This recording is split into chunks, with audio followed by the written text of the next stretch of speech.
to review and monitor what we've done. The process of doing this is to identify, have we introduced new hazards as a result of controlling the existing hazards? An example might be, we have the possibility of electrical shock, a worker working near water. One might argue the introduction of a compressor and pneumatic equipment has introduced more hazards, even though it has eliminated the likelihood of the person receiving a fatal electrical shock. But there is a purpose to monitor and review, to identify things that may create greater hazard or greater risk levels to the workers, even though we've introduced a control measure.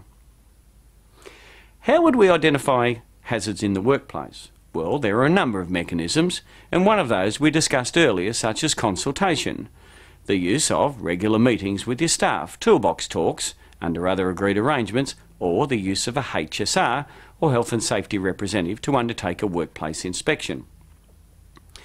We could also review documents within the PCBU. Those documents might be accident or injury records, could be workers' compensation records. So as a result, there are a number of mechanisms in which to identify hazards in the workplace, and it would be not unreasonable for the PCBU to identify these hazards and the risks they may present to the workers at that place of work. There are 3 steps now, apart from those 4 activities: identify the hazard, eliminate and/or control, and then move through to monitor and review.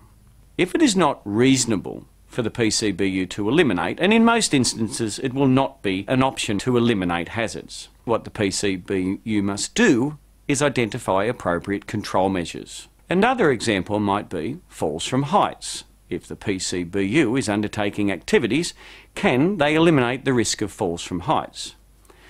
In the regulation, when they look at the control measures for falls from heights, you're looking at fully fixed platforms, such as an elevated work platform vehicle or scissor lift and/or scaffolding. This provides a greater degree of protection for the worker. If this is not reasonably practicable to do, based on cost as an example, what other options could the PCBU introduce? They could introduce another option, such as edge railing or what they call perimeter protection. This is a series of railings to prevent the worker and protect the worker from falling from heights. If this again is deemed to be unreasonable, then the PCBU may look at a lower order control, such as a harness. A harness would require the person to be trained in the safe use of the harness, but yet would be a full prevention or protection method. So, when we look at the hierarchy of controls, it is clearly evident the best way to manage the risk is by way of elimination, yet this is not always achievable. So the PCBU fundamentally must move through a process whereby they look at controls.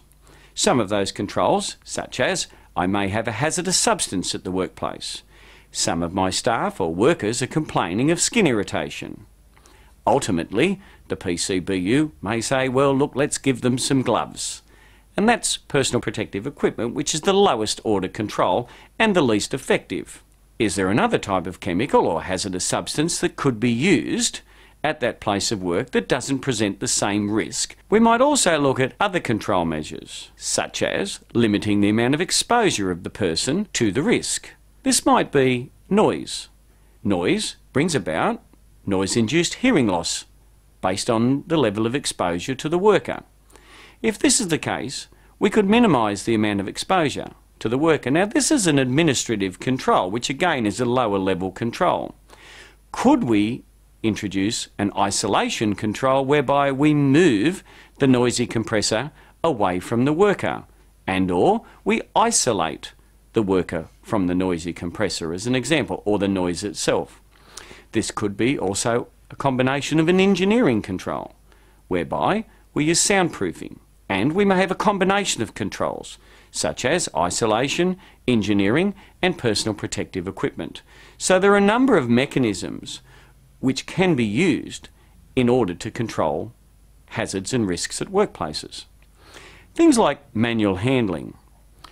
If workers are trained in correct manual handling techniques, then this is an administrative control that minimises the likelihood of the worker committing an error based on the level of training that they've had.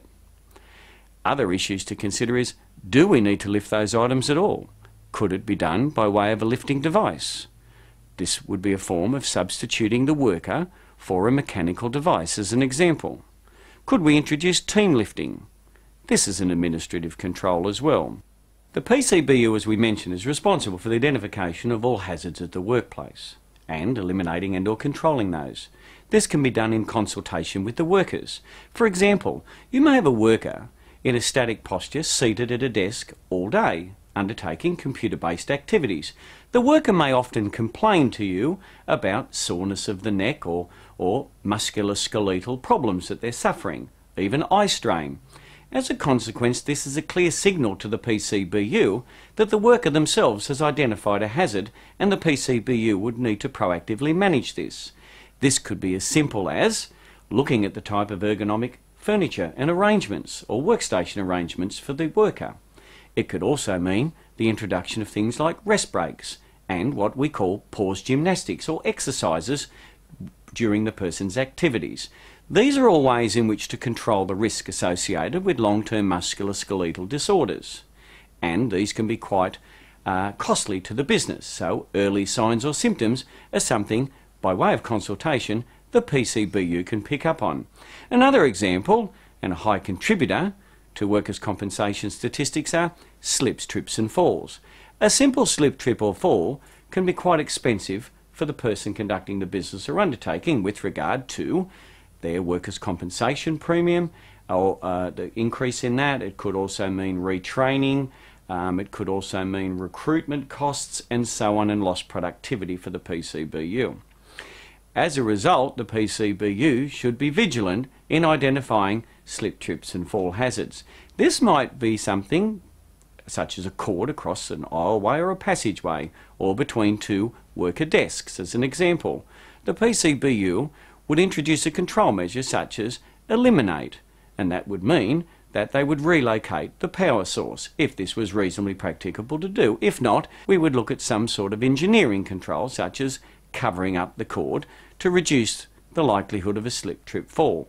Information and awareness of staff would also be very important, so the workers could be more vigilant themselves in identifying slip, trip, fall hazards. Once we introduce a control measure, we need to identify, have we introduced any more hazards or risks? Therefore, the PCBU would need to look at all the risks associated with that activity. Once we've identified and introduced our risk controls, we need then to ensure they are fit for purpose. This could be something as simple as the personal protective equipment provided to the worker. This may be a particulate respirator. Does the respirator actually fit the worker? And will it reduce the risk associated with exposure to those substances? Is the new control measure installed and set up correctly? If not, the PCBU would need to identify how to install and set the control measure up correctly. And is it used correctly? It won't be used correctly unless the workers are provided with the necessary training and information in which to use the equipment and/or the personal protective equipment being provided. Is the personal protective equipment or the control measures maintained in accordance with good work practices and/or those required of the manufacturer or the supplier, depending on the control measure that was introduced? That would take us to an end on the risk management phase, whereby we have looked at hazard identification, we've looked at elimination and/or control, and to monitor and review those control measures.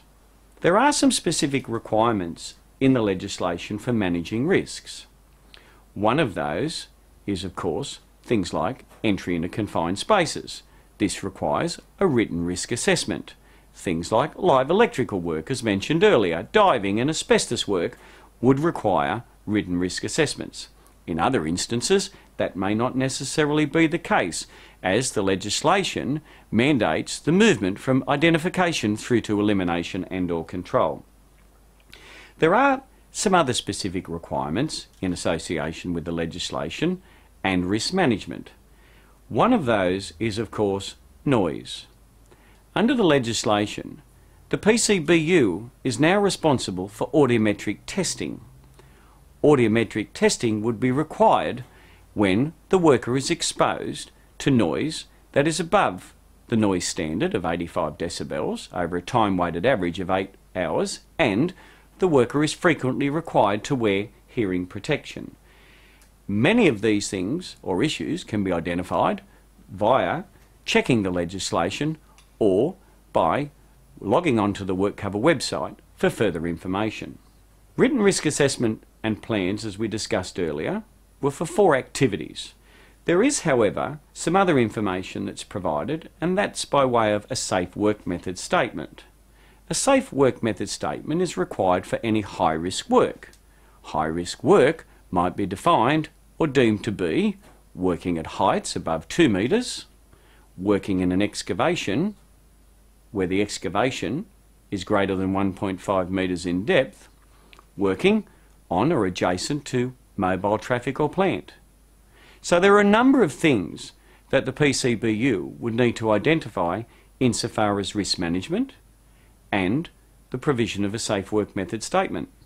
Quite simply put, if you want a worker to perform a task, a great idea for a PCBU is to consult with the worker with regard to the development of a safe operating procedure or safe work method statement. This, in essence, will provide ownership by the worker's active involvement and, of course, will reduce the likelihood of the worker committing an error as they have a procedure to follow. There is quite a substantial amount of information that's available to PCBUs which will enable them to eliminate and or control or manage the risks associated with their worker activities. These documents are referred to as a code of practice. Codes of practice can be downloaded from the Workcover website and, of course, provide practical guidance with regard to the management and or control of workplace hazards and risks. The code of practice is practical guidance that will enable the PCBU to meet their health and safety obligations. Some of the codes of practice to look at are how to manage health and safety risks at a workplace, managing the work environment and facilities. This code of practice will look at ergonomics, the lighting arrangements, facilities, provisions for emergency evacuations and first aid. There is a code of practice on consultation, cooperation and coordination. This will provide the PCBU with information relative to their duties and how they can establish appropriate consultation arrangements. If you have any further questions or you'd like further information, please visit our website at workcover.nsw.gov.au, or alternately, you can telephone on 131050 or email a question directly to Workcover, contact@workcover.nsw.gov.au. Thank you.